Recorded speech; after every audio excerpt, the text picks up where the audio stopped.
ভারতের ইন্ধনে বা ফ্যাসিস্টদের ইন্ধনে এই ঘটনাটা ঘটাচ্ছে। তা আমরা এটা যেন ঘটাতে না পারে এই জন্য আমরা আমাদের সর্বাত্মক ব্যবস্থা নিচ্ছি।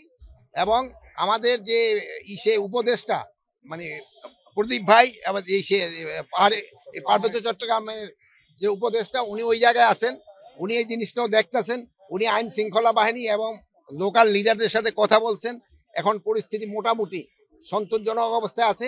তো আপনারা জানেন কিছু সন্ত্রাসী পাহাড়ের উপরে থেকে তারা ফায়ার করছে এবং এই হাতিয়ারগুলি অনেক সময় বাইরে থেকে আসছে, যেটা আপনি ভাই বললেন।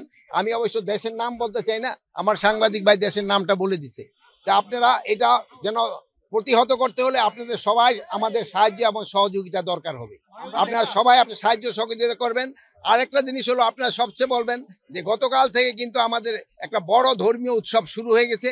এই উৎসবের সময় যেন কেউ কোনো ধরনের বিশৃঙ্খলা সৃষ্টি না করে, রাস্তাঘাট যেন বন্ধ না করে এবং এই পূজাটা যেন নির্বিঘ্নভাবে উদযাপন করতে পারে, এই ধরনের সবাইকে আমি বলবো সাহায্য সহযোগিতা করার জন্য। আটকে পড়া পর্যটকদের কিন্তু ম্যাক্সিমামে কিন্তু ফিরিয়ে নেওয়া হয়েছে।